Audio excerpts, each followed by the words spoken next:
अस्सलामुअलैकुम of camera stories के एक न्यू एपिसोड के साथ मैं हूं Mazhar Malik. Thank you so much and love you so much आप सबके प्यार भरे फीडबैक का। और जो आज ही स्टोरी चली है यानी मंगल वाले दिन, उसके नीचे आप लोगों ने कमेंट्स भेजी है, उन मोहब्बतों का, उन कमेंट्स का, उन फीडबैक का बहुत बहुत शुक्रिया। वैसे मैं स्टोरी जो ये आज जो मैं रिकॉर्ड कर रहा हूँ ये थर्सडे को यानी जुमेरात को चलेगी, तो इसको मैं रिकॉर्ड बुध को करता हूँ, एक रात पहले करता हूँ, लेकिन आज किसी मजबूरी की वजह से मैं जल्दी रिकॉर्ड कर रहा हूँ। तो वो जो मैसेज थे आज अभी आ रहे हैं, अभी ज़्यादा आए नहीं हैं, अभी 2-3 दिन मुसलसल मैसेज आते रहेंगे। जब मैं मैसेज पढ़ रहा था, मैंने कुछ मैसेज को हार्ट का वो लाइक भी किया है।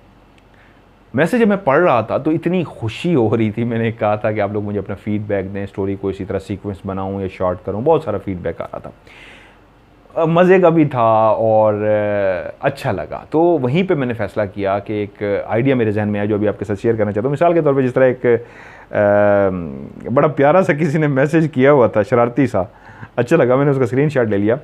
जिन भाइयों को एमबी का मसला है उन भाइयों के लिए, मतलब एमबी जो नेट की एमबी होती है, जो यूज़ होती है, जी हमारी एमबी काफ़ी लग जाती है, जिन भाइयों का एमबी का मसला है उन भाइयों के लिए डाइजेस्ट छापना शुरू कर दें मदर भाई, वो खुद ही पढ़ लेंगे स्टोरी को।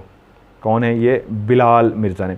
तो मुझे अच्छा लगा कि वो कह रहे हैं जी उनके लिए कोई डाइजेस्ट छापें, वो कहानी पढ़ लेंगे, उनकी एमबीज़ भी बच जाएंगी। जिस तरह का फीडबैक आ रहा था तो मेरे जहन में एक आइडिया आया है। अगर आप लोगों को अच्छा लगता है तो मुझे बताइए। अभी मैं इसको ओके नहीं कर रहा, पहले आपसे पूछ रहा हूं। अगर आपको अच्छा लगता है क्या करना चाहिए? दो मेरे पास ऑप्शन है, आप लोग जैसा कहेंगे। पहला ऑप्शन ये है, आप लोग जितने भी जो ये स्टोरी है जो आज आप सुनने जा रहे हैं, इसके नीचे जितने भी लोग कमेंट्स करेंगे और इससे अगली स्टोरी, दो स्टोरियों को मैं शामिल कर लेता हूँ, एक ये और इससे अगली, यानी कब चलेगी? ये चलेगी थर्सडे को और अगली चलेगी मंगल को। ये दो स्टोरियों के नीचे जितने भी आपके कमेंट्स आएंगे, मैं एक छोटा सा प्रोग्राम बनाता हूँ, उस प्रोग्राम में आपका नाम लेके आपके कमेंट्स को प्रोग्राम में शामिल करूँगा। तो आप क्या करेंगे, क्योंकि जो आईडी से आ रहा होता है उसमें नाम सही तरीके नहीं होता, कुछ किसी ने कुछ लिखा होता है तो किसी ने, तो आप वहीं पे अपना एक मैसेज लिख के कमेंट सेक्शन में, व्हाट्सअप पे नहीं, व्हाट्सअप वाले शामिल नहीं करूँगा, जो वीडियो के नीचे आप मैसेज लिखेंगे उसके एंड पे अपना नाम भी लिख दीजिएगा। तो मैं सबके मैसेज पढ़ूंगा बाकायदा प्रोग्राम में, एक छोटा सा प्रोग्राम बनाऊंगा जिसमें सिर्फ आपके मैसेज शामिल होंगे कि आप लोग क्या चाह रहे हैं। क्योंकि मैं अब 3 कहानियाँ शुरू करने जा रहा हूँ। अब बहुत बार बार कहा जा रहा है लोगों का, जी 3 कहानियाँ, इतना कहा गया है, तो मैंने कहा चले मैं एक, क्योंकि जो रूहानियत के 2 प्रोग्राम है, एक बुध को चलता है, एक जुमेरात को, वो एक मैं नया चैनल बना रहा हूँ, नया चैनल बना के वो प्रोग्राम वहाँ पे मैं शिफ्ट कर दूँगा। तो फिर क्या होगा कि 2 की बजाय आपके लिए 3 ऑफ कैमरा स्टोरीज़ होंगी। लेकिन क्योंकि अब बात आके फंस गई है, स्टोरी का टेम्पो क्या होना चाहिए, एक तो ऑप्शन ये भी है, एक दिन एक ऐसी स्टोरी जिसको शॉर्ट करके मैं सुना दूँ, बाकी 2 स्टोरियाँ सीक्वेंस के साथ सुनाऊँ। जो मैंने कहा ना, 2 ऑप्शन है कि 2 स्टोरीज़ या तो शॉर्ट 2 वाली होनी चाहिए और एक जो है वो सीक्वेंस के साथ होनी चाहिए, या फिर ये भी हो सकता है 2 सीक्वेंस के साथ हो, एक शॉर्ट होनी चाहिए। ये आप लोग मुझे बताएंगे। आप लोग अपना फीडबैक मुझे दीजिए कमेंट्स के नीचे। असल चीज़ सिर्फ आपने फीडबैक में मुझे क्या बताना है, आप क्या चाहते हैं कि मैं जो एक सीक्वेंस बनाता हूँ 50 मिनट तक, 55 मिनट तक इनफ है। कोई कहानी बहुत लंबी होती है तो 60 मिनट चली जाए, वरना मैं भी ख्वाहिश ये होती है 50 मिनट से ऊपर कहानी ना जाए, इनफ है 50 मिनट। तो आप लोगों ने फीडबैक में मुझे बताना है, फ़नी लिखें, जैसा लिखें, मतलब एक इज़्ज़त और एहतराम के साथ। फैमिलीज़ भी होती हैं, फैमिली का हमेशा रिस्पेक्ट करना है, क्योंकि आप लोग मेरी फैमिली है, मैं आपको अपनी फैमिली कहता हूँ, तो इसलिए प्लीज़ ख़वातीन का बहुत ज़्यादा रिस्पेक्ट करना है। मैं इसमें ज़िंदगी में कभी कंप्रोमाइज़ नहीं करता, इसमें मैं बहुत स्ट्रिक्ट हूँ। अगर कोई ख़वातीन की इज़्ज़त ना करे तो मेरी फैमिली का हिस्सा नहीं है। तो आप फ़नी लिखें, आप गुस्से वाला लिखें, आप प्यार भरा लिखें, आप लव यू सो मच लिखें, जो भी लिखें, आपके तमाम कमेंट्स को, जो आपका कमेंट्स होगा और उसके नीचे आपका नाम भी होगा, मैं उन सबको प्रोग्राम में पढ़ूँगा। और कोई अगर अच्छी वीडियो बनाएगा, कमेंट्स लाजमी देना है, वीडियो अच्छी बनाएगा, ऑडियो उसकी भी ठीक होगी, क्योंकि जो मुबारकबाद की वीडियो मैंने शामिल की थी उसमें ऑडियो सबकी प्रॉब्लम थी। पंखा चल रहा होता है, लोगों को आइडिया नहीं होता, तो पंखे का शोर भी आ रहा होता है, लेवल बढ़ा भी दें तो आवाज़ समझ नहीं आती।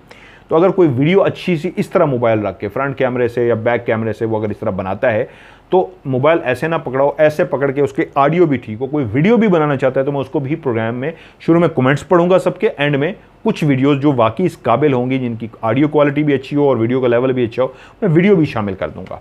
तो आप तमाम लोगों से रिक्वेस्ट है, वीडियो कोशिश करें कम बनाएं, क्योंकि वीडियो एक ही बात होगी, कमेंट्स ज़्यादा मज़ा आता है। तो लेकिन आप बना सकते हैं वीडियो, हर शख्स कमेंट्स दे और उस कमेंट्स के साथ अपना नाम भी लिखे कि आप क्या चाहते हैं, कहानी शॉर्ट हो, सीक्वेंस हो। और कहानी की एक और बात भी जो मैं चाहूँगा आप मुझे फीडबैक में बताएं, क्यों सुनते हैं कहानी, फीलिंग क्या होती है, कहानी क्यों आपने सुनना शुरू की। जैसा भी मैसेज होगा मैं उसको पढ़ूंगा, लंबा होगा तभी मैं पढ़ूंगा कि कहानी किस वजह से आप लोगों ने शुरू की, और कौन कौन मुझे पता लगे जो आज तक कहानी को सुनता आ रहा है।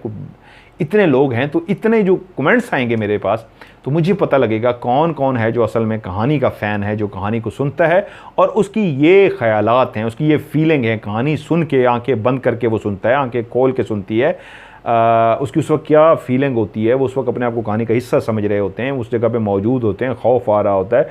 एक शख्स का कुछ दिन पहले कमेंट्स आया हुआ था, ये कहानी सुन के तो 10 दफ़ा मेरे रोंगटे खड़े हो गए और मैं डर गया।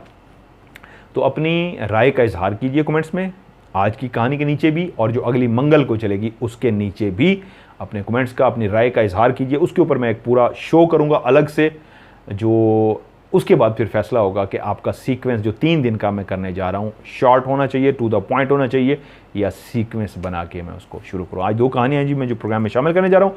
एक कहानी है अब्दुल बासित ने भेजी है इस्लामाबाद से, E9 सेक्टर की उन्होंने कहानी भेजी है, जहाँ का इस्लामाबाद पर जिन्नात का कब्ज़ा। ये मैंने एक वीडियो बनाई थी बाकायदा, जो मैंने पढ़ के भी सुनाई थी कि ये इस्लामाबाद के कुछ सेक्टर हैं जिस पे जिन्नात ने बाकायदा कब्ज़ा कर रखा है, लोगों ने ये देखा है, ये देखा है, ये देखा है, मौजूद है ये वीडियो। तो उस पर उन्होंने कहा है जी मैं गवाही देता हूँ, हमारे साथ भी हो चुका है। वो जो आपका टाइटल है वो बिल्कुल ठीक था, जिस दिन मैंने देखा था मैंने कहा ये 100% सही कह रहे हैं। उन्हीं में से अभी ये कहानी उन्होंने भेजी हुई कब की है, लेकिन इसका नंबर अब आया है तो इसलिए अल्हम्दुलिल्लाह अभी मैं शामिल कर रहा हूँ उसको प्रोग्राम में। तो उन्होंने कहा जी मैं भी उन्हीं सेक्टर में से एक सेक्टर में रहता हूँ और वाकई ऐसे वाक़यात हुए हैं। तो उनके वाक़यात भी आज मैं प्रोग्राम में शेयर करने लगा हूँ। और एक मोहम्मद इकराम ने मुझे एक कहानी भेजी है डेरा गाज़ी ख़ान से, मेरे इलाके का साथ ही ये एक इलाका है। मैं जी बहुत एक छोटे से शहर से ताल्लुक़ रखता हूँ। इस दफ़ा फिर मैंने जाना है शायद 2-3 हफ़्ते तक। अगर आप कहेंगे तो मैं आपको अपना घर, अपना शहर दिखाऊंगा, आप हैरान होंगे कि बहुत छोटा सा शहर है और बहुत मतलब सादा से लोग हैं, कोई वो नहीं है शहरी माहौल की तरह। मैंने वहाँ अपनी ज़िंदगी गुजारी है। आज भी वहाँ पे प्यार करने वाले और सादा से लोग हैं, छोटे छोटे घर हैं, छोटी छोटी दुकानें। कहेंगे तो मैं दिखा दूंगा आपको उसके ऊपर शो करके एक। तो डेरा गाज़ी ख़ान मेरे इलाके के साथ है, तो एक एफिलेशन, एक प्यार तो होता है। जब आपको अपने मुल्क से प्यार है तो उस इलाके से भी प्यार होता है जहाँ पे आप पैदा हुए होते हैं। तो राजनपुर, फाजिलपुर यकीनन सी बात है, मैं बहुत प्यार करता हूँ। तो प्यार तो पूरे पाकिस्तान से है, कोई ये ना मेरे ऊपर आके लिख दे अच्छा आप उधर से करते हैं इधर से नहीं करते। अब तो मेरी बेगम ने भी कह दिया मुझे कि आप तो, किसी ने सिख भाई थे उन्होंने लिखा था मज़हर मलिक आप गल्ला दे गालण है। मुझे समझ नहीं आया था, मैंने बेगम से पूछा था वो क्या होता है गल्ला दे गालण। उसने कहा जो बहुत ज़्यादा बतूनी होते हैं उनको कहते हैं गल्ला दे गालण। तो कल हम इस्लामाबाद सफ़र कर रहे थे, उसमें भी उन्होंने मुझे कह दिया आप तो वाकई गल्ला दे गालण है। तो आज भी स्टोरी शॉर्ट करूँगा जी, जब तक फैसला नहीं होता स्टोरी शॉर्ट रखता हूँ, कहीं नाराज़ ही ना हो जाएं आप लोग। मोहम्मद इकराम ने जो मुझे कहानी भेजी है वो डेरा गाज़ी ख़ान की अपने बचपन की कहानी सुनाते हैं। कहते हैं अब तो जितने भी बागात थे वहाँ पे सोसाइटीज़ बन गई हैं, वो सारे बागात वक्त के साथ आहिस्ता आहिस्ता ख़त्म हो गए हैं। अब वहाँ पे इंसानी आबादी आ गई है। कभी आज से ये कह रहे हैं तकरीबन 1980s में, नहीं 90 में, 1990 में वहाँ एक बाग था और तकरीबन 92-93 में वो कह रहे हैं वो बाग ख़त्म हो गया।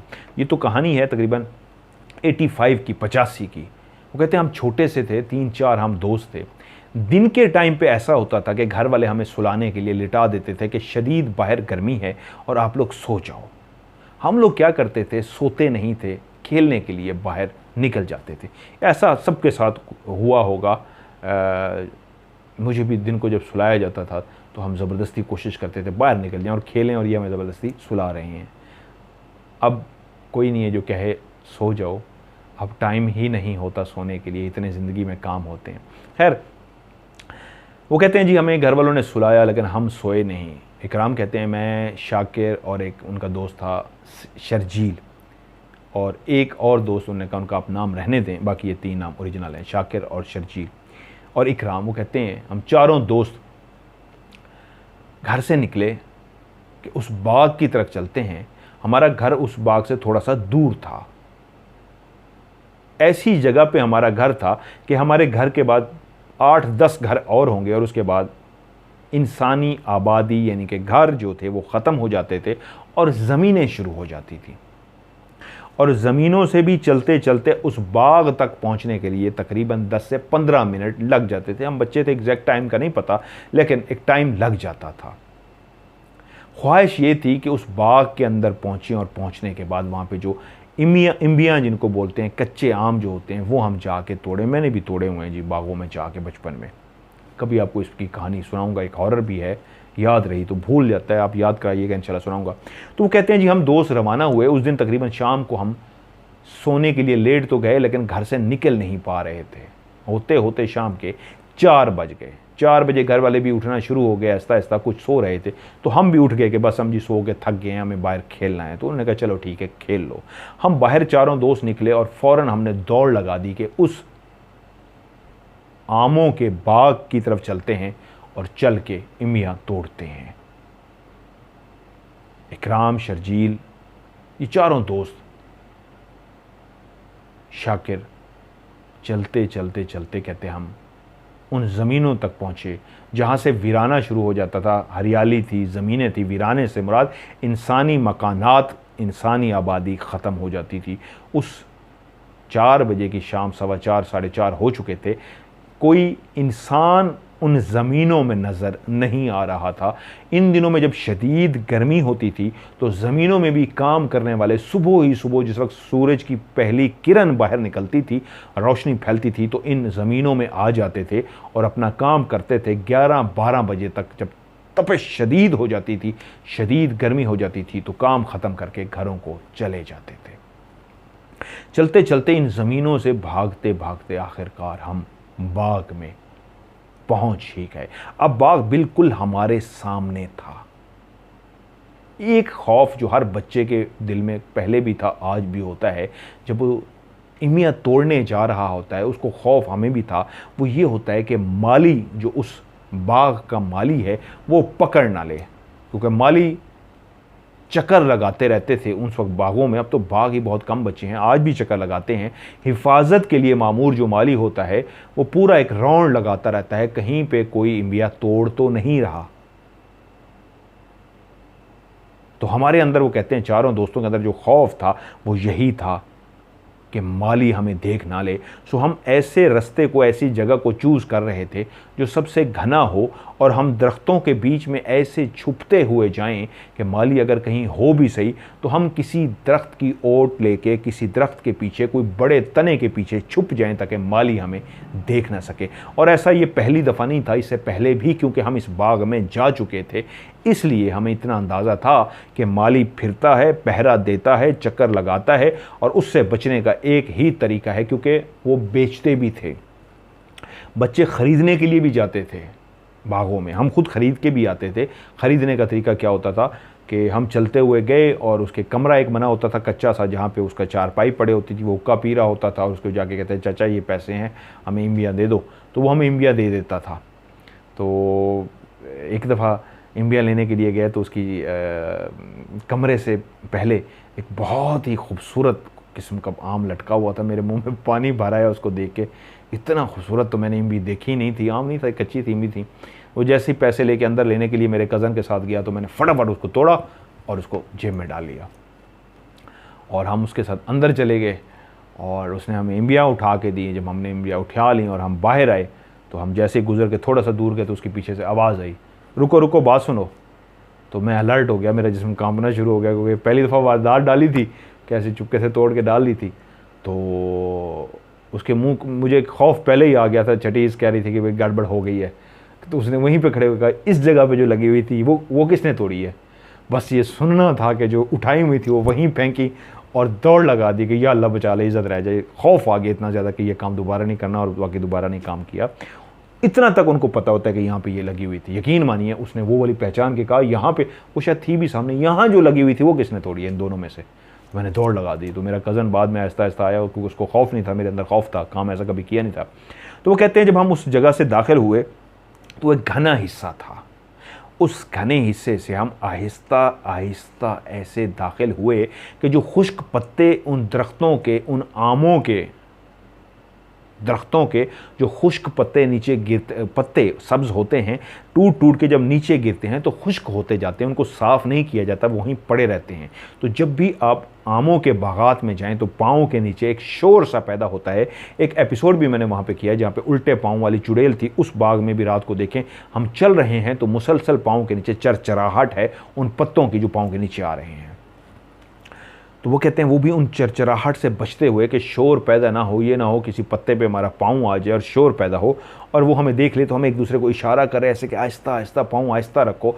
और हम आहिस्ता आहिस्ता चलते हुए आगे बढ़ रहे थे। आगे एक छोटी सी कस्सी बोलते हैं उसको, या नहर का एक टुकड़ा जो होता है वो छोटा सा, वो भी गुजर रहा था। तो उसके साथ साथ जितने भी दरख्त थे वो काफ़ी घने थे, उनके तने काफ़ी बड़े बड़े थे। तो वो हमारे ज़्यादा सूटेबल लगे कि उधर छुपने का मौका, अगर कहीं माली आ भी गया तो हम एक एक दरख्त के पीछे छुप जाएंगे। अब हम आहिस्ता आहिस्ता और आगे बढ़ रहे थे। ये बाहर तो रोशनी थी क्योंकि 4:30 5 पौने 5 का टाइम था, लेकिन ये बाग जो था ये इतना घना था और हम स्पेशली उस हिस्से में थे जिसको ऊपर से दरख्तों ने एक दूसरे के साथ जुड़े हुए थे, इस तरह जुड़ के उसके पत्ते थे कि नीचे धूप नहीं आ रही थी, नीचे अंधेरा हो चुका था बिल्कुल। तो उस अंधेरे में मतलब इतना तो था कि नज़र आ रहा था, लेकिन सूरज की किरणें, सूरज की रोशनी नीचे नहीं पड़ रही थी, कहीं कहीं दूर थी, इस जगह पे नहीं थी। तो हम उन पत्तों की चरचराहट से बचते हुए इस अंदाज में पाँव रख रहे थे कि हमारे पाँव की चरचराहट पैदा ना हो, और आहिस्ता आहिस्ता हम आगे बढ़ रहे थे। फिर कहीं रुक जाते और इर्द गिर्द सब निगाहें घुमा के देखते, चारों दोस्त चारों तरफ देखते कि कहीं माली नज़र तो नहीं आ रहा। उस बाग का जो माली था वो काफ़ी मोटा सा एक शख्स था जिसने हमेशा धोती बांध रखी होती थी और ऊपर बुनियान पहननी होती थी।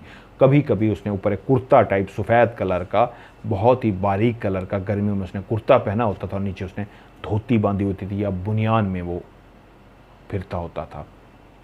उसके मुंह पे अजीब से दाने दाने से तो नहीं थे, लेकिन पुराने कभी उसके मुंह पे दाने हुए होंगे जिसके उसके बाकायदा निशान थे। उसका मुंह दानों के निशान से भरा हुआ था, बड़ा सा मोटा सा उसका नाक था और काफ़ी मोटा सा वो शख्स था। बाल उसके सफ़ेद थे, छोटे छोटे बाल, और कम थे उसके सर पे।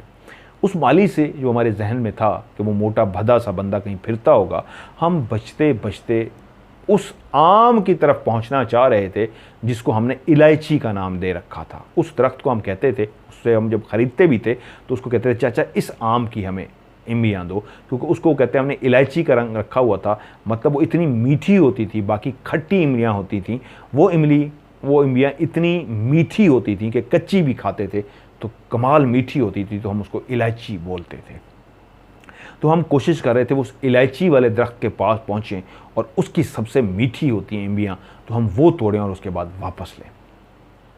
हम चलते चलते, काफ़ी बड़ा बाग था, हम चलते चलते जब आगे एक जगह पे पहुँचे तो बाकायदा तौर पे एक उसी दरख्त के हम करीब ही पहुँच चुके थे, वहाँ पे काफ़ी उसी तरह के जो दरख्त थे वो सारे इलायची दरख्त थे। तो किसी ने बाकायदा जैसे तोड़ के फेंकता है, ऐसे तोड़ के ऊपर से गिरी या क्या हुआ, नीचे आके एक इमली गिरी। मेरे दोस्त ने आगे बढ़ के फ़ौरन उठाई तो वो ताज़ी ताज़ी थी, उसके अंदर से रस भी निकल रहा था और काफ़ी बड़ी, बहुत ही खूबसूरत थी। वो देख के खुश हुआ, उसने हमें यूँ दिखाई, हम बोल नहीं रहे थे कहीं वो हमारी आवाज़ ना सुन ले। उसने ये दिखाई और जल्दी से जेब में डाली कि इतनी बड़ी और इतनी खूबसूरत, क्योंकि काफ़ी ऊंची ऊंची थी। तो उसी लम्हे एक दूसरी टूटी और नीचे आके गिरी। दूसरे दोस्त ने भाग के वो उठा ली, वो भी वैसी ही खूबसूरत और वैसी ही देख के पता लगता था क्या कमाल तोड़ी गई है। दूसरे ने उठा के जेब में ही डाली थी कि साथ ही 2-3 ऊपर से टूटी और नीचे आके गिरी। एक बाकायदा शर्जील के सर में भी आके लगी। और इतनी ज़ोर से लगी कि उसके मुँह से चीख भी, बहुत ऊंची नहीं, हल्की चीख भी निकल गई, बहुत ज़ोर से उसके सर में आके लगी थी और 3-4 टूट के नीचे गिरी। और जब वो नीचे गिरी, हम सारे उनको उठा रहे थे, तो एकदम दिमाग में ख्याल आया, आंधी भी नहीं चल रही, हवा भी नहीं चल रही, कोई तोड़ भी नहीं रहा, क्या कोई दरख्त पे चढ़ा हुआ है ऊपर जो ऊपर से तोड़ तोड़ के फेंक रहा है। एकदम से जब 3-4 गिरी और हमारे दिमाग में ख्याल आया, तो एक वो लड़का बोला, यार ऊपर कोई है तो नहीं जो तोड़ के नीचे फेंक रहा है, देखो। और जब हमने ऊपर देखा तो ऊपर कोई भी दरख्त पे मौजूद नहीं था। वहीं पे ही जो शर्जील अपने सर को इस तरह बार बार सहला रहा था और मल रहा था, उसकी एकदम, क्योंकि ऊपर की तरफ देख रहा था और सर को सहला रहा था, तो एकदम से उसकी ऐसी आवाज़ निकली, वो देखो यार, वो क्या है, कहाँ पे, वो सामने। और हम भी जब आगे बढ़े तो हमें बाकायदा एक हाथ नज़र आया, एक ऐसा हाथ जैसे इंसानी हाथ होता है, लेकिन उसकी उंगलियां 4 की बजाय 3 उंगलियां थीं। टोटल 3 उंगलियां थीं, ऐसा नहीं कि कोई उंगली कटी हुई थी ही 3 उंगलियां और एक अंगूठा था। और उन तीनों उंगलियों के आगे इतने बड़े बड़े नाखून थे, तकरीबन वो कह रहे हैं कोई हाथ से भी बड़े बड़े नाखून थे। और बाकायदा जब उसने कहा वो देखो, हमने भी उस हाथ की तरफ देखा, तो वही हाथ उसी लम्हे जो एक जगह पे रुका हुआ था, ऐसे मूव हुआ और हरकत करके उसने इम्मी तोड़ी और तोड़ के नीचे फेंक दी। तब हमें अंदाज़ा हुआ कि ये हाथ है जो तोड़ तोड़ के नीचे फेंक रहा है। तो हम और हैरत अंगेज़ भी हुए, डर भी गए कि ये कैसा अजीबोगरीब हाथ है, इतना बड़ा, 3 उंगलियां, अंगूठा और इतने बड़े बड़े नाखून, ये तो हमने हाथ इस तरह कभी नहीं ज़िंदगी में देखा। हम डरते हुए थोड़े से पीछे हटे कि देखें ये किसका हाथ है। हम घूम के थोड़ा सा साइड पे गए तो उसी लम्हे हमने जो मंजर देखा, वो कहते हैं आज भी हम चारों दोस्त, जब आप दूसरे से, एक दोस्त हमारा बाहर भी चला गया है, लेकिन जब कभी हमारी बात होती है उस टॉपिक पे हम बात करते हैं, तो वो दोस्त कहता है खुदा का वास्ता है उसको याद मत करो। हम इतने खौफजदा हो जाते हैं, कांपना शुरू हो जाते हैं, हमारे रोंगटे खड़े हो जाते हैं।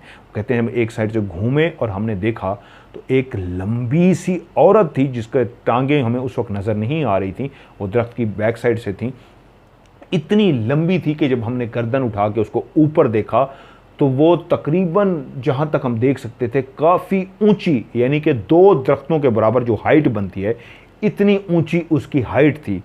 उसका आधा जिस्म, यानी धड़ तक जो जिस्म था, वो एक दरख्त तक था, और दरख्त से ऊपर जो उसका धड़ से ऊपर वाला हिस्सा था वो ऊपर जा रहा था। और क्लियर जिसकी हमें चेहरा आज भी याद है, सबसे बड़ी चीज़ जो चेहरे के अंदर थी वो एक नाक थी, जो बहुत ही लंबी उसकी नाक थी, और बिल्कुल वो बूढ़ी सी औरत की तरह थी। उसकी आंखें, चेहरा झुर्रियों से भरा हुआ था, अजीबो गरीब सा। और उसकी ये जो थोड़ी सी, ये भी ऐसे थोड़ी सी बाहर निकली हुई थी, नाक उसकी काफ़ी लंबी थी, और उसकी जो आंखें थी टोटली वाइट थी, उसके अंदर जो ब्लैक है ये नहीं था, टोटली वाइट आंखें थी, और काफ़ी बड़ी बड़ी आंखें थीं, और वो बिल्कुल सीधी खड़ी हुई थी। और उसके जो दोनों हाथ थे वो हमें नज़र आ रहे थे, क्योंकि एक हाथ तो हमने दरख्त के नीचे से निकला हुआ देखा था, अब जब हमने साइड पे होकर देखा उसको, तो वो इतनी सीधी जो ऊपर खड़ी हुई थी, उसने अपने दोनों हाथ दरख्त के अंदर घुसाए हुए थे, वो तोड़ तोड़ के हमारे लिए नीचे फेंक रही थी। और वो इतनी बड़ी, वो बूढ़ी औरत थी, 2 दरख्तों के बराबर उसका कद था, और बहुत ही बड़ा उसका चेहरा था, और उसके बाजू इतने बड़े थे, जो 2 दरख्तों की हाइट को जितनी बड़ी थी, तो वहीं से उसके बाजू नीचे आ रहे थे, और दरख्त के नीचे तक आके तोड़ तोड़ के वो फेंक रही थी। उसके जिस्म के ऊपर जो उसने कपड़े पहने हुए थे, उन्हीं इलाकों में जिस तरह की ख़वातीन पुराने से, फटे पुराने से, अजीब से मैले रंग के जो कपड़े होते हैं, उसी तरह के उसने अजीब से मैले रंग के कपड़े पहने हुए थे, जो उन इलाकों की ख़वातीन पहनती थी, उसी तरह के ही उसने कपड़े थे जो पहने हुए थे। उसके सर के ऊपर जो था वो एक अजीब सी चीज़, जिस तरह उसने कोई पहनी हुई थी, कोई चीज़ अजीब सी, कैप भी नहीं थी, लेकिन अजीब सा कपड़ा भी नहीं बांधा हुआ था, कुछ अजीब सा था जो उसके सर पे था। उसकी आंखें सफ़ेद सफ़ेद बड़ी बड़ी, उसकी लंबी सी नाक, और उसकी चोंच वाली एक जो ये जगह थी, ये हमें कभी नहीं भूलेगी। और उस वक्त जब हमने उसकी तरफ देखा था तो वो बाकायदा मुस्कराई थी हमारी तरफ देख के, इस अंदाज में मुस्कराई थी कि जब हमने उसके दांत देखे थे और उसका मुंह खुला था, तो समझिए हम बेहोश होते होते इस अंदाज में थे कि जैसे हम पत्थर कैसे हो गए हैं। और वहीं पे हमारे एक दोस्त के मुंह से इतनी ज़ोर से खौफ की वजह से चीखें निकलना शुरू हो गई कि उसके बाद हमें भी इस तरह होश आया कि हमने चीखें मारनी शुरू कर दी। हम आप बच्चे थे, एक ऐसी अजीबो गरीब बुढ़िया को, एक औरत को देख रहे थे जो इतनी हाइट की थी और इतनी लंबी सी थी, उसके हाथ इस तरह दरख्त से निकले हुए थे, ऊपर खड़ी हुई थी। उसको देखते ही एक ने सिर्फ चीख मारी, बाकी हमें भी होश आ गया, जो हम बिल्कुल साकित से हो गए थे, हमने भी चीखें मारनी शुरू कर दी।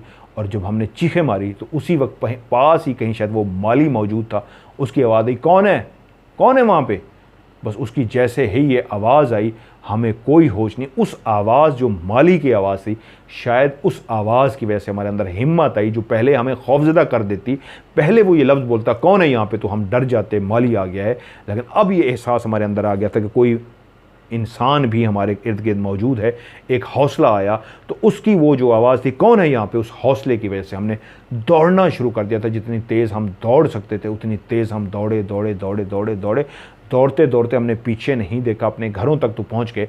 लेकिन घरों में पहुँचते ही हम चारों को बुखार हो गया था। और उस रात तो हमारे घर वाले हमारी तामीरदारी में लगे रहे ना, बुखार हो चुका था हमें, डॉक्टर के पास ये वो पट्टियाँ करते रहिए हुए। जब 2-3 दिन के बाद हम ठीक हुए तो 3 दोस्तों ने नहीं बताया था। एक जो सबसे ज़्यादा खौफज़दा था उसने घर वालों को बता दिया था। और वो बात जब हमारे घरों तक पहुंच गई थी और हमसे भी तस्दीक हो गई थी कि बात खुल गई है, तो हमने भी बता दिया था, हाँ ये हुआ है। और उसके बाद घर वालों ने जब उस माली से रब्ता किया था कि बच्चे इस तरह आए हैं और डर गए हैं, तो उस माली का कहना ये था कि मैं इधर रहता हूँ, मेरे साथ कभी कोई वाक़या नहीं हुआ, बच्चे हैं पता नहीं वहम का शिकार हुए हैं या क्या हुए हैं, लेकिन ऐसा यहाँ पे कोई वाक़या नहीं है। लेकिन क्योंकि हम चारों ने देखा था और हम चारों को खौफ की वजह से बुखार हुआ था, अगर हमारा वहम होता तो कभी भी हमें चारों को बुखार ना होता, 2-3 दिन हम बुखार में ना रहते। वो हकीकत में थी, हमने देखी थी, हम इसलिए बहुत ज़्यादा डर के। ये इकराम की भेजी हुई कहानी थी। और जो मोहम्मद अब्दुल बासित ने कहानी भेजी है E91 से, कहेंगे तो मैं इसकी आपको ऑडियो भी सुना दूंगा। उनकी इजाज़त मैंने नहीं ली, वरना मैं हमेशा पूछ लेता होता हूँ। रात को ही मैंने कहानी सुनी है तो मैं सुनाने लगा हूँ, वरना मैं उनसे पूछ भी लेता हूँ। वो कहते हैं जी मैं तस्दीक करता हूँ, इस्लामाबाद पर जिनात का कब्ज़ा के नाम से जो आपने वीडियो बनाई है वो बिल्कुल सही है। मैं भी उसी सेक्टर में रहता हूँ, बिल्कुल वहाँ पर वाक़यात हुए हैं, लोग डरे हैं और अभी तक हो रहे हैं। लेकिन मेरे वालिद साहब के साथ जो वहाँ पे वाक़या हुआ, मैं चाहता हूँ वो अपनी आप ऑफ कैमरा स्टोरी में 2 वाक़यात ऐसे हैं जो आप शामिल करें। उन्होंने अपने 2 वाक़यात भी मेरे साथ शेयर किए हैं, लेकिन वो वाक़यात वहम भी हो सकता है। एक गोश्त के हवाले से था, उन्होंने फेंका और कौवे खा जाते थे, और कई जगह पे जब दूसरे सेक्टर में जाते थे तो कौवे, वो कहते हैं, करीब भी नहीं आते थे, खाते भी नहीं थे। थोड़ा सा मुझे वो हॉरर नहीं लगी तो मैं इसलिए उसको शामिल नहीं करूँगा। और इन्होंने एक दूसरी भी भेजी, लेकिन जो उनकी वालिद साहब की कहानी है वो तो उन्होंने खुद अपनी ज़बानी सुनाई, उनके वालिद साहब ने, वो उनके साथ वाक़या हुआ, तो ये उन्हीं की ज़बानी, जो वो रियल कहानी है। मतलब इनकी कहानियाँ भी सच्ची हो सकती हैं, मैं ये नहीं कह रहा, लेकिन वो कह रहे हैं कि ये हमारे साथ हुआ। मुझे ये लगा ये आम ज़िंदगी में भी इस तरह हो जाता है, क्योंकि वो कहते हैं जब हम एक गोश्त लेके जाते थे और साइकिल पे लटका हुआ था शॉपर में, और हम शॉप में कुछ लेने गए तो बाकायदा कौवे पड़ जाते थे और वो नोच डालते थे, गोश्त ले जाते थे। और स्पेशल जब हम गोश्त लेके आते थे इन कौवों को डालें तो कौवे खाते ही नहीं थे, शॉपर पड़ा रहता था। तो ये इसको मैं मतलब टू दी पॉइंट सुना दी कहानी, तो इसको मैं शामिल नहीं कर रहा। इस तरह की एक और भी है। उनके वालिद साहब ये कहते हैं कि हम पेशावर में रहते थे, 2006 में हम E9 सेक्टर में हम आके आबाद हुए। वो कहते हैं नेट पे जाके आप गूगल में E9 सेक्टर इस्लामाबाद का सर्च कर सकते हैं, जो पहाड़ी इलाके पे बना हुआ है, आधा पहाड़ी इलाके पे है। आज भी पहाड़ी इलाके पे होने की वजह से यहाँ पे काफ़ी वाक़यात होते हैं। वो कहते हैं जब मेरे वाले साहब यहाँ पे जॉब के सिलसिले में इस्लामाबाद आए तो उस वक्त अपनी फैमिली के साथ नहीं आए थे, अकेले आए थे।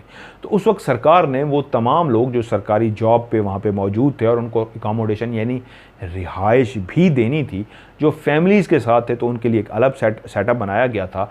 लेकिन वो तमाम लोग जो बग़ैर फैमिली के वहाँ पे रहने के लिए आए थे तो उनके लिए उन्होंने लफ्ज़ बैरक यूज़ किया है। तो एक ऐसी जगह बनाई गई थी जहाँ पे वो कहते हैं आगे पीछे उनके कॉरिडोर थे और उनके बीच में बड़े बड़े कमरे बनाए गए थे। ऐसे बड़े कमरे थे, यहाँ पे 4 से 5 लोगों के बिस्तर लगे होते थे और वो इकट्ठे वहाँ पे रहते थे। तो उनका कहना यह है कि वालिद साहब भी क्योंकि शुरू में अकेले जॉब के लिए आए थे तो उन्हीं को भी उसी एक कमरे में 4 दोस्तों के साथ वहाँ पे रिहाइश इख्तियार करनी पड़ी। वालिद साहब सुबह जॉब पे चले जाते। अब मैं कोशिश ये कर रहा हूँ, कहानी का सीक्वेंस उस तरह अभी फ़िलहाल नहीं बना रहा, जब तक फैसला नहीं होता टू दी पॉइंट सुना रहा हूँ। वो कहते हैं जी वालिद साहब सुबह जॉब पे चले जाते थे और जब शाम को वापस आते कुछ खाना वगैरह खाते, कुछ देर दोस्तों के साथ गपशप करते और सो जाते। ये ज़िंदगी की उनकी रूटीन थी। वो कहते हैं एक रात ऐसा हुआ कि मैं लेटा हुआ था, तकरीबन रात अभी हुई नहीं थी, लोग सोने की कोशिश में थे, तैयारियां कर रहे थे। मेरे जो साथ वाले कुलीग थे, एक दो अभी बाहर थे, एक दो बिस्तर पे लेट चुके थे और मुझे नींद नहीं आ रही थी।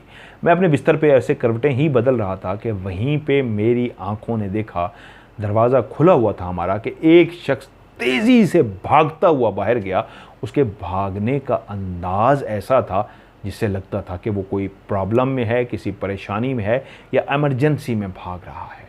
जब इंसान इस तेज़ी से भागता है तो देखने वाले को अंदाज़ा हो जाता है, या खुदाया, या अल्लाह रहम फरमा, ये बंदा पता नहीं किस परेशानी में गया है। उसको जैसे ही मैंने इस तरह भागते हुए देखा, तो क्योंकि मैं अभी, बाकी दोस्त तो शायद सोने वाले अंदाज में लेटे थे, शायद नींद आ चुकी थी या आधी नींद में अभी थे, कच्ची पक्की नींद में थे, क्योंकि मैं जाग रहा था। तो मैंने जिस अंदाज में उसको भागते हुए देखा, मैं फ़ौरन उस जगह से उठा और उठ के जूते पहने और बाहर निकला, ताकि उस बंदे की खैरियत दरियाफ्त करो कि उसके साथ क्या हुआ है। मैं तेज़ी से चलता हुआ कमरे से जैसे ही बाहर निकला, तो वो शख्स इतनी तेज़ी से बाहर भागा था कि वह कॉरिडोर के एंड में पहुंच चुका था। तो मुझे अंदाज़ा हुआ कि मुझे अब भाग के ही इसके पीछे जाना चाहिए ताकि उसकी मदद कर सकूं। और मैं फिर भागता हुआ, तकरीबन भागता हुआ, उससे तो कम स्पीड में उसके पीछे भागा, और वो गिरने ही वाला था कॉरिडोर में पहुंच के। मैंने जाके उसको पकड़ लिया, इस तरह सहारा दिया कि वो हाँप रहा था, उसकी सांस चढ़ी हुई थी, उसका जिस्म कांप रहा था, उसका चेहरा पसीने से शराबूर था, और उसकी जिस्म की कपकपाहट बताती थी कि ये बहुत ज़्यादा डरा हुआ है, इसको कुछ दिमागी तौर पे कुछ ऐसा इसके साथ हुआ है, ये नॉर्मल नहीं है। तो मैंने उसको कहा, क्या हुआ है, क्या हुआ है? लेकिन मेरी कोई भी बात जैसे उसने सुनी अनसुनी कर दी हो। मुड़ के बार बार उसी तरफ देख रहा था जिस तरफ से वो भागता हुआ आया था। मुझे जब इतना अंदाज़ा हो गया कि मामला कुछ ज़्यादा ही गंभीर है, तो मैंने आवाज़ दी। अपने कमरे में लेटे हुए जो शख्स थे, उनको ऊंचा ऊंचा नाम लेके पुकारा। तो इर्द गिर्द कमरों में भी जो लोग थे, मेरे इस तरह पुकारने से उनको अंदाज़ा हो गया जैसे कोई एमरजेंसी में किसी को पुकार रहा हो। तो दो तीन और लोग भी कमरों से निकले, तो मैंने उनको आवाज़ दी, यार जल्दी से यहाँ पहुँचो। तो वो लोग भी और मेरे कमरे के लोग भी उठे और यहाँ आ गए। तो हमने उसको मिल के सहारा दिया। वाकई वो हिम्मत छोड़ चुका था, वाकई वो गिरने वाला था। हमने उसको सहारा दे के पकड़ के लाए एक कमरे में, चारपाई पे उसको बिठाया, जल्दी से पानी लेके आया, उसको पानी पिलाया, उसको हाथ पाँव मलना शुरू कर दिया, उसको नॉर्मल करना शुरू कर दिया। और जब उसकी बेहतर हुई हालत, तो हमने कहा, अब बताओ क्या हुआ है। तो उससे बोला नहीं जा रहा था। हमने उसको मज़ीद हिम्मत दी, हौसला दिया, हम आपके साथ हैं, बताओ क्या हुआ है। थोड़ी सी टाइम उसको और लगा, और जब वो बेहतर हुआ तो वो बोलना शुरू हुआ कि मैं अपने कमरे में सो रहा था, अभी इतना टाइम नहीं हुआ, मैं आज जल्दी आके सो गया, मैं थका हुआ था, ऑफिस में काम ज़्यादा था, तो मुझे बहुत नींद आ रही थी। तो मैं आया, मैंने खाना जल्दी से खाया और अपने कमरे में आया, और मैं जाके अपने बिस्तर पे, चारपाई पे लेट गया। मैं गहरी नींद में था कि मुझे ऐसा महसूस हुआ मेरी चारपाई हिल रही है, क्योंकि मैं चारपाई पे लेटते ही गहरी नींद, थकावट की वजह से सो गया था, गहरी नींद में चला गया था। लेकिन जब नींद के बीच में मुझे ऐसा लगा कि मेरी चारपाई हिल रही है, तो पहले मुझे एहसास हुआ शायद मैं नींद में हूँ और ख्वाब देख रहा हूँ। लेकिन दूसरी दफ़ा मेरी चारपाई इतनी ज़ोर से हिली कि मेरी आंख खुल गई। जब मेरी आंख खुली तो बाकायदा तौर पे मुझे कुछ टाइम लगा नींद से वापस आते हुए। जब इंसान आंखें खोलता है और गहरी नींद में हो, तो थोड़ा सा टाइम इसको समझने में लग जाता है क्या हुआ है। और कहता है, जब मैंने आंख खोली और मुझे होश सा आ गया कि मैं नींद से बेदार सा हो गया, तो मुझे देखा कि मैं जिस चारपाई पर लेटा हूँ वो हिल रही है। उस हिलने को मैं यही समझा शायद ज़लज़ला आ रहा है या क्या हो रहा है। मैं ऐसा डर सा गया कि मेरी चारपाई बाकायदा हिल रही है। मैंने ऊपर देखा, दीवारों को देखा, इर्द गिर्द देखा, तो देखा हर चीज़ अपनी अपनी जगह पे साकित है, कोई चीज़ नहीं हिल रही, सिर्फ मेरी चारपाई हिल रही है। तो मैं एकदम से परेशान हो गया। तो इसका मतलब है अगर कोई चीज़ नहीं, पंखा, खिड़की, दरवाज़ा नहीं हिल रहा, क्योंकि जब ज़लज़ला भी आता है सब कुछ हिलना शुरू करता है, मेरी चारपाई हिल रही है, तो क्यों हिल रही है। तो लेटे लेटे मैंने अंदाज़ा लगा लिया था कि मेरी चारपाई इस तरह हिल रही है। तो मैं उठ के बैठा, लेकिन जैसे ही मैं उठ के बैठा तो उस वक्त मुझे शदीद एक झटका लगा, क्योंकि मेरी चारपाई ज़मीन से तकरीबन 4-5 फुट ऊँची हवा में थी, और हवा में मेरी चारपाई यूँ ज़ोर ज़ोर से हिल रही थी। जब इस चीज़ का मुझे एहसास हुआ, उठ के बैठने के बाद, मैं काफ़ी ऊंचा हूँ, लेटे हुए मुझे शायद एहसास नहीं हो रहा था, क्योंकि मैं समझने की कोशिश कर रहा था कि सिर्फ चारपाई हिल रही है या कुछ और भी हिल रहा है। लेकिन जब एहसास हुआ सिर्फ चारपाई हिल रही है, तो उठ के बैठा, और जब उठ के बैठा तो तब एहसास हुआ 4-5 फुट ऊंची ज़मीन से चारपाई फ़ज़ा में है, ज़मीन का और चारपाई का फासला तकरीबन अब 4-5 फुट है और फ़ज़ा में कमरे के दरमियान में चारपाई लहरा रही है और हवा में उड़ रही है। ये जैसे ही मैंने देखा तो खौफ के मारे मेरे दिल को कुछ होना शुरू हो गया, मेरी दिल की धड़कन तेज़ हो गई, मेरे जिस्म के बाल खड़े हो गए।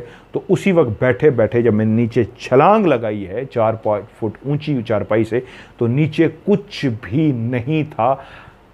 छलांग लगाते ही मैंने वो भी देख लिया कि शायद कोई शरारत कर रहा हो। होता है बातों का इंसान सोचता है कि इसने उठा लिया या कोई शरारत कर रहा है, लेकिन जब मैंने खौफ के मारे नीचे छलांग मारी तो चारपाई के नीचे कोई भी नहीं था और मेरी चारपाई हवा में खड़ी थी। उसके बाद मैंने जूते भी नहीं पहने और दौड़ता हुआ बाहर निकला हूँ और फिर मुझे कोई होश नहीं है, मैं कहाँ पहुँचा हूँ, कैसे पहुँचा हूँ, आप लोग मुझे अंदर कमरे में कैसे लेके आए, मुझे ये भी होश नहीं है। कहते हैं एक ये वाक़या था जो वाले साहब ने सुनाया, वहाँ पे उन्होंने अपनी आंखों से उस शख्स को भागते हुए देखा और था उसके साथ ये हुआ था, और जिस तरह की उसकी खौफ की हालत थी वो बताती थी कि वाकई वो बंदा बहादुर है, लेकिन उस वक्त वो अपनी आंखों से ये मंजर देख के बहुत घबरा गया था। दूसरा वाक़या, वहीं पे ही मौजूद एक और शख्स जो अपने कमरे में अकेला था, बाकी उसके साथ जो 3-4 बंदे रहते थे वो उस दिन छुट्टी पे थे या कहाँ थे वो नहीं थे, वो अकेला सोया हुआ था। उसके साथ रात को वाक़या हुआ और उसने सुबह आके हमें बताया कि अगर आप लोग बुरा ना माने, मेरे कुलीग कमरे में नहीं हैं तो मैं आज रात यहीं पे चारपाई डाल लूँ। हमने पूछा क्या हुआ है, तो उसने बताया रात एक ऐसा वाक़या हुआ है जिसके बाद मैं अकेला नहीं सो पा रहा। तो हमारे पूछने पे उसने बताया कि मैं अल्हम्दुलिल्लाह 5 वक्त की नमाज़ पढ़ता हूँ, अपनी तस्बीहात करता हूँ, मैं डरता नहीं हूँ, लेकिन रात ऐसे हुआ कि मैं जब वहाँ पे लेटा हुआ था, अभी सोया नहीं था, नमाज़ मैंने ईशा की पढ़ी और उसके बाद मैं लेट गया, मैं तस्बीह कर रहा था, लेटा हुआ था कि वहीं पे उस कमरे में मौजूद जो अलमारी है जिसमें सामान रखते हैं, मुख्तलिफ़ अलमारियाँ उन्होंने दी हुई थी, जितने लोग रहते थे हर बंदे की एक अलमारी बनी हुई थी जिसकी उसके पास चाबी होती थी, वो उसको बंद करके रखता था। ये जो अलमारी थी ये मेरे और एक मेरे दोस्त की अलमारी थी, उसकी चाबी मेरे दोस्त के पास भी थी, मेरे पास भी थी, इस तरह मेरी अलमारी वाली भी थी, इस तरह हमारी चाबियाँ होती थी। कह रहा मैं इस तरह लेटा हुआ था कि मेरी निगाह सामने अलमारी पे पड़ी, वहाँ से ऐसे धक की आवाज़ आई जैसे उसको किसी ने हाथ टच किया हो। तो मेरा मुंह दूसरी तरफ था, तो मैंने मुड़ के, मतलब इस तरफ मैं देख रहा था, तो मैंने राइट साइड पे उस अलमारी की तरफ देखा तो वो आवाज़ उसमें से आई थी। मैंने कहा शायद मेरा वहम है या क्या हुआ है, मैं फिर अपनी तस्बीह करना शुरू हो गया तो दोबारा से उसी अलमारी में से आवाज़ आई धक धक। मैंने फिर उस अलमारी की तरफ देखा, अब ये वहम नहीं हो सकता था, पहले एक दफ़ा धक किया गया था, अब 2 दफ़ा धक धक की आवाज़ आई थी और उस अलमारी की तरफ से आई थी। अब मेरी तस्बीह भी जारी थी और उसी अलमारी की तरफ मैं देखे जा रहा था। थोड़ा ही टाइम उधर तस्बीह भी कर रहा हूँ, देख भी वहीं रहा हूँ, थोड़ा ही टाइम गुजरा कि दोबारा से उस अलमारी से इस तरह की आवाज़ आना शुरू हो गई जैसे उसको कोई ज़ोर ज़ोर से ऐसे धक्का मार रहा हो। अब मेरे जहन में एक ख्याल आया, कहीं ऐसा तो नहीं है कोई बिल्ली अंदर बंद तो नहीं हो गई, हो सकता है जानवर है वो उसके अंदर बंद हो गया हो, और वो जब अंदर होता है जानवर तो हाथ पांव मारता है अपने आप को बाहर निकालने में। बिल्ली के अलावा तो कोई जानवर, इतनी जगह ही नहीं है कि उसके अंदर कोई जानवर बंद हो सके सिवाय बिल्ली के। तो मेरे जहन में आया कोई बिल्ली तो नहीं है वो अंदर हो और पंजे मार रही हो और वो इस तरह की आवाज़ खोलने की कोशिश कर रही हो। तो कहते मैं उठा हूँ और उठने के बाद जब उस अलमारी के करीब गया हूँ तो उस वक्त जिस ज़ोर से उस पर हाथ मारे गए थे वो इतनी ज़ोर से हाथ थे कि कोई बिल्ली हाथ नहीं मार सकती थी। वो इतने शदीद ज़ोर से ऐसे था जैसे अलमारी टूट के बाहर आ गिरेगी। ये तो मैं भी अगर अंदर से इतनी ज़ोर ज़ोर से हाथ मारूं तब भी बहुत शदीद मुझे ताकत लगानी पड़ेगी, क्योंकि जो भी चीज़ थी अंदर वो इतनी शदीद ज़ोर से उसको मार रही थी कि इन बिल्ली में तो इतनी ताकत नहीं होती जितनी इंसान में होती है। तो इंसान भी, मैं भी इतना हाथ मारूं तो इतनी ज़ोर से ना हिलती। इसका मतलब है जो भी चीज़ थी वो बहुत ताकतवर थी, इतनी ताकतवर थी कि लगता था उसके कुंडे उखड़ जाएंगे। और जब इतने ज़ोर से मैं उसके पास खड़ा था ये देखने के लिए, खोलने के लिए कि खोल के देखूं क्या है, कोई बिल्ली है, कौन है, किस चीज़ की आवाज़ आ रही है, लेकिन उस लम्हे जो इतने ज़ोर ज़ोर से अंदर से धस धस धस धस मारे गए, मैं इतना डर के पीछे हट गया कि नहीं, ये कोई इंसान भी इतना ज़ोर नहीं लगा सकता, ये और मामला है। तो मैं तस्बीह कर रहा था तो वहीं पर मैंने आयतुल कुर्सी पढ़नी शुरू कर दी और तिलावत शुरू कर दी। जैसे ही मैंने तिलावत शुरू की तो वो आवाज़, वो धक्के देना अलमारी से बंद हो गया। उसके बाद मैं यहीं पे तिलावत करता रहा, लेटा रहा, काफ़ी देर लेटा रहा, लेकिन उसके बाद कोई भी आवाज़ नहीं आई और मैं सो गया। अब आप लोग सो चुके थे, टाइम ऐसा था, मुझे बुरा लगा कि इस वक्त जाऊँ उठाऊँ, सुबह अल्लाह माले के देखा जाएगा। और जब मैं सुबह उठाऊँ, उठते ही बहुत जल्दी, आज नमाज से भी बहुत पहले मेरी आँख खुल गई और मैंने अलमारी को उस वक्त खोल के देखा, अज़ानें शुरू हो चुकी थी। अलमारी को खोल के देखा तो अंदर कुछ भी नहीं था, ना ही इतनी जगह थी कि कोई बिल्ली, कोई जानवर वहाँ पे छुप सकता। हाँ, उन हाथ मारनों की वजह से उसके जो कुंडे होते हैं जहाँ से वो बंद होती है, यानी कि जो दरवाजे को खोलने के लिए जोड़ लगाए जाते हैं, कुंडे कहें या क्या होते हैं, जो वो हल्के हल्के अपनी जगह से उखड़ गए थे। हाथ इतने ज़ोर से मारा गया था कि बाकायदा वो खिड़की बाहर तो नहीं गिरी थी, अलमारी आके उसकी जो लकड़ियाँ थी बाहर तो नहीं गिरी थी, लेकिन उसकी साइड पे वो जो जोड़ होते हैं लोहे के, उसको खोलने के लिए, वो उसके जो कील थे हल्के हल्के वो बाहर आ गए थे। इतने ज़ोर से मारा गया था। और जब मैंने अलमारी को खोल के देखा और उसके वो कील भी देखे जो पहले बिल्कुल ठीक थे, रोज़ खोलते थे, और उस हाथ की वजह से इतने हुए, तो मैं समझ गया ये और नहीं, ये जिन्नात ही हैं जो इतने ज़ोर से इसको पीट रहे थे। तो फिर मैंने फ़ैसला किया बेहतर यही है कि अगर यहाँ पे अल्लाह की मखलूक है और मेरी इबादत के बावजूद भी वो अपना आप ज़ाहिर करा रही है, तो बेहतर यही है कि मैं डरता नहीं हूँ, लेकिन जब तक बाकी दोस्त नहीं आ जाते मैं आपके ही साथ ही रहता हूँ। तो 1-2 दिन के बाद दोस्त आ गए, तो फिर जब हम 4-5 इकट्ठे रहते थे तो उसके बाद वहाँ पे कोई वाक़या नहीं हुआ।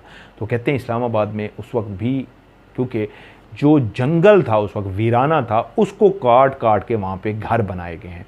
इस्लामाबाद के काफ़ी एरिया में उनका कहना यह है पहले आबादी नहीं थी, सिर्फ दरख्त ही दरख्त थे, पहाड़ थे, जंगल था, जानवर होते थे बाकायदा, लेकिन वक्त के साथ साथ उन दरख्तों को काटा गया, वहाँ पे आबादियाँ, वहाँ पे सोसाइटीज़, वहाँ पे सेक्टर बना दिए गए। बहुत ज़्यादा जो सेक्टर बने हुए हैं वो जंगलात पे बने हुए हैं, इसलिए आज भी वहाँ पे वाक़यात होते हैं, बिल्कुल होते हैं। जो आपने कहा है इस्लामाबाद पे जिन्नात का कब्ज़ा, वो भी बिल्कुल सही बात है, आज भी लोगों को बहुत ज़्यादा महसूस होता है, लेकिन क्योंकि लोगों की प्रॉपर्टी है, लोग डरे हुए हैं, बेचना चाहते हैं, तो वो कहते हैं अगर ये मशहूर हो गई, लोगों को पता लग गया यहाँ पे इस तरह के वाक़यात होते हैं, कल को कोई अपनी प्रॉपर्टी बेच भी नहीं सकेगा, इसलिए लोग चुप करके बेच के निकल जाते हैं। और जो नया बंदा आता है, जब उसको भी एहसास हो जाता है यहाँ पे ये मामला है, तो वो भी फिर चुप करके बेचने की कोशिश करता है। वरना वाक़यात आज भी इन सेक्टर में हो रहे हैं, स्पेशली जिन सेक्टर में मैं रहता हूँ। अब्दुल बासित का कहना यह है E9 इस्लामाबाद में, E9 के सेक्टर में, वहाँ पे बेइंतहा इस तरह के वाक़यात आज भी हो रहे हैं। बहुत सारे लोग बताते हैं इस तरह के वाक़यात हो रहे हैं। तो अगर आप कहेंगे मैं लोगों के जो वाक़यात हैं वो भी मैं आपको भेज दूंगा, तो अब्दुल बासित भाई आप जो लोगों के वाक़यात हैं वो भी मुझे भेजिए, इंशाल्लाह उसको भी मैं प्रोग्राम में शामिल करूँगा। आप लोग भी मुझे अपनी कहानी भेजना चाहते हैं तो उसका तरीका ये है, कहानी आप वॉइस मैसेज करके रिकॉर्ड भी करा सकते हैं जिस तरह अब्दुल बासित ने की, और आप कहानी को लिख के भी भेज सकते हैं। लिख के भेजना चाहे उर्दू में, इंग्लिश में, रोमन में, इन 3 ज़बानों में आप लिख के भेज सकते हैं। और अगर आप वॉइस मैसेज रिकॉर्ड करवाना चाहें तो एक ही लंबा वॉइस मैसेज रिकॉर्ड करवाएं, उसमें अपना नाम, अपना तारुफ, अपना शहर, अपना इलाका बताएं, और ये भी बता दें नाम और इलाका शहर रियल बताना है या फ़र्ज़ी। इस तारुफ के बाद पूरी कहानी सुनाएं, और अगर कोई बात आपको भूल जाए तो फिर एक छोटा सा आखिर में दोबारा से मैसेज कर दें। लेकिन आप वॉइस मैसेज करें या कहानी लिख के भेजें तो एंड में एक लफ्ज़ लिखा हुआ STORY, स्टोरी आपने लाजमी लिखना है, चाहे वॉइस मैसेज करें या कहानी लिख के भेजें, स्टोरी आखिर में लाजमी लिखना, और आपने इसको सेंड करना है। मेरा व्हाट्सअप का नंबर है, पाकिस्तान से बाहर वाले लोग पाकिस्तान का कोड मिलाएंगे +92 313 6655500। रिपीट करता हूँ, +92 313 6655500। और जो पाकिस्तान से डायरेक्ट पाकिस्तान का नंबर मिलाएंगे 0313 6655500। इस पे अपनी कहानी को सेंड कीजिए, इंशाल्लाह आपकी कहानी जल्द ही ऑफ कैमरा स्टोरी में शामिल कर दी जाएगी।